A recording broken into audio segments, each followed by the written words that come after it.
तो चलिए गाइस, अब जो शुरू करते हैं बात को, वो है सिमिलैरिटी और डिफरेंस के बारे में। और वो इलेक्ट्रोस्टैटिक फोर्स और ग्रेविटेशनल फोर्स में है, तो उसके बारे में हम बातें करेंगे।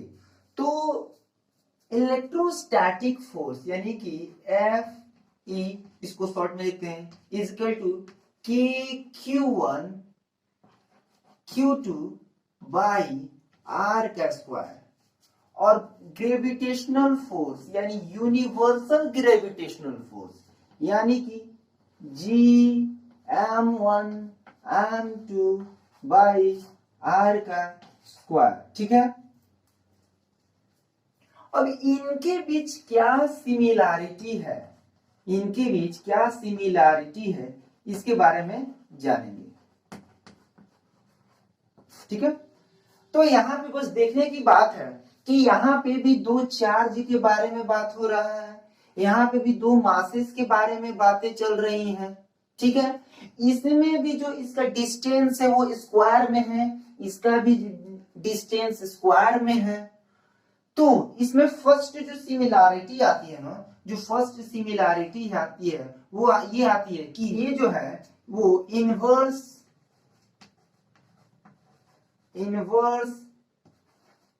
स्क्वायर लॉ को फॉलो करते हैं। ये जो है इलेक्ट्रोस्टैटिक फोर्स और यूनिवर्सल ग्रेविटेशनल फोर्स, वो क्या है, इनवर्स स्क्वायर लॉ को फॉलो करते हैं। यानी कि F is inversely proportional to R का स्क्वायर। ठीक है, क्लियर हुई बात। दूसरा बात ये आता है कि ये और क्या करते हैं, तो इनके जो फोर्स होता है, force act along line joining centre. ठीक है, force act along line joining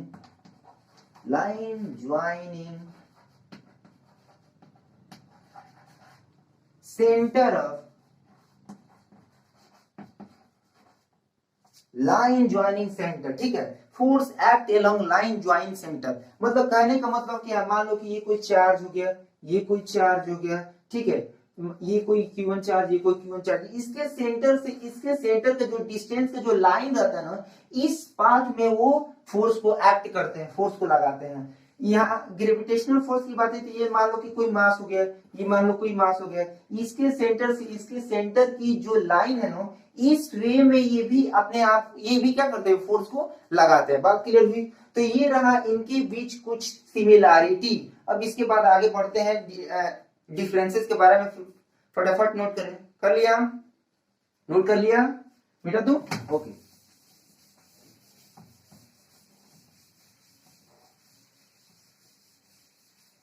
अब जो बात आती है इसके बीच डिफरेंसेस के बारे में, इनके बीच डिफरेंसेस के बारे में, यानी कि इलेक्ट्रोस्टैटिक फोर्स और ग्रेविटेशनल फोर्स के क्या क्या डिफरेंसेस हैं इनके बारे में।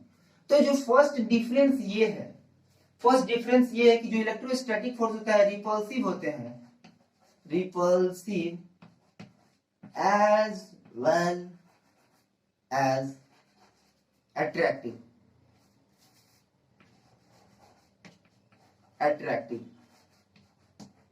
ठीक है, लेकिन अगर ग्रेविटेशनल फोर्स की बात आती है तो इट्स ऑलवेज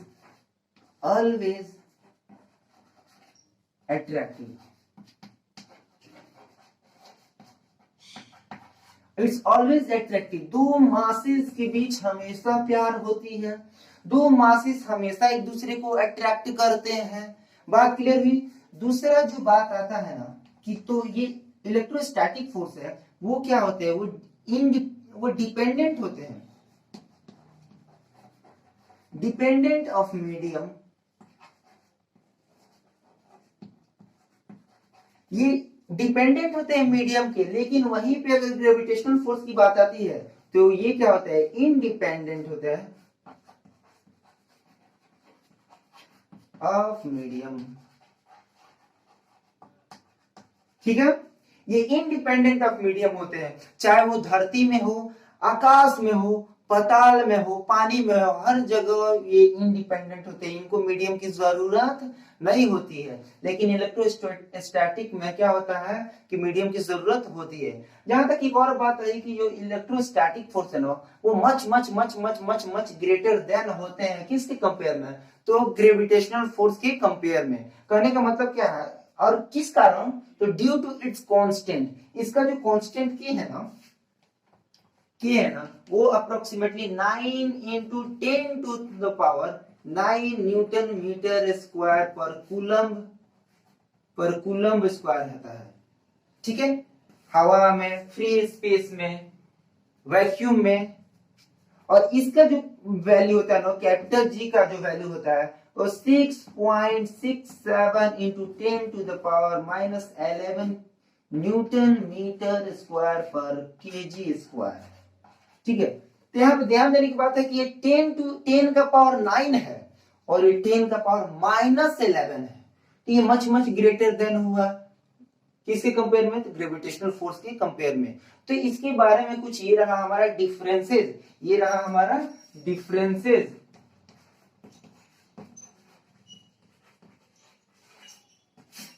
ठीक है, नोट करेंगे फटाफट, कर लिया। इसी के साथ एक क्वेश्चन करते हैं, इसी के साथ एक क्वेश्चन करते हैं, नन्ना सा मुन्ना सा क्वेश्चन। कर लिया नोट, मिटा दो इसको। Okay,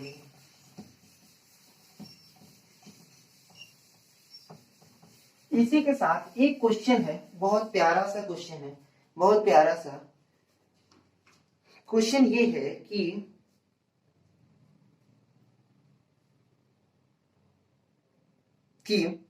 find the ratio find the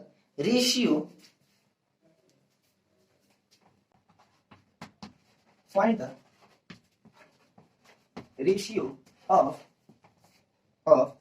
electrostatic force to gravitational force for two electrons placed at some distance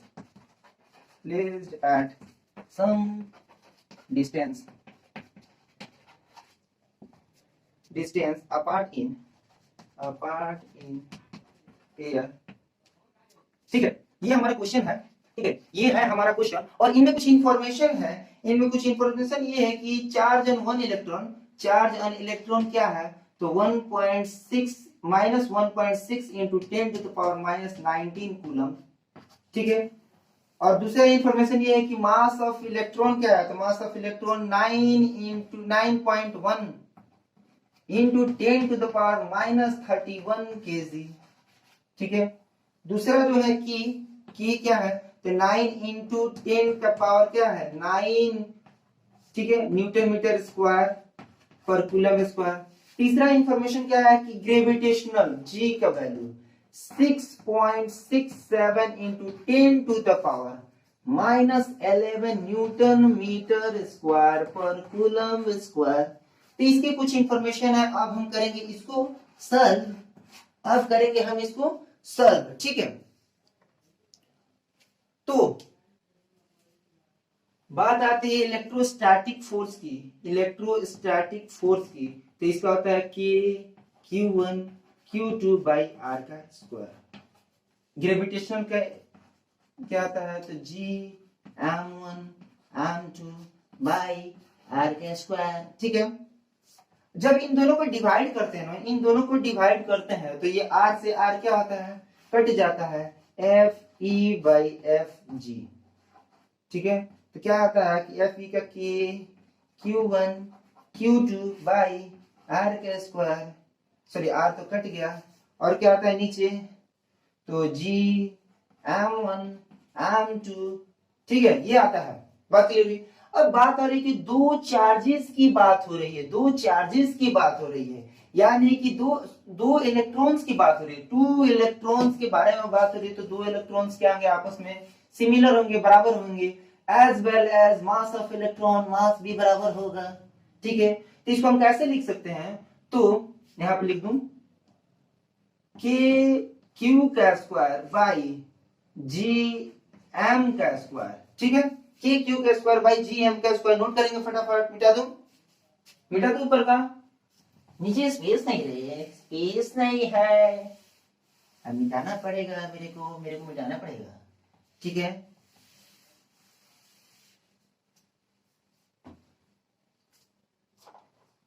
ऊपर ये है, नीचे के क्यू का स्क्वायर बाई जी एम का स्क्वायर, दोनों सिमिलर है। तो के का वैल्यू रखेंगे, के का वैल्यू क्या है, तो 9 into 10 to the power 9 into Q का स्क्वायर, यानी कि मास ऑफ इलेक्ट्रॉन का कितना होता है, जल्दी फटाफट, 1.6 इंटू 10 टू पावर माइनस 19 का स्क्वायर, ठीक है। 1.6 into 10 to the power minus 19 का स्क्वायर, ठीक है, बाई कैपिटल जी का वैल्यू क्या है, तो 6.67 into 10 to the power minus 11 into M का square, mass of proton, sorry mass of electron क्या है, मास ऑफ इलेक्ट्रॉन फटाफट बताएंगे, फटाफट कमेंट सेक्शन में फटाफट जल्दी बताओ कि मास ऑफ प्रोटॉन क्या है, बता दिया,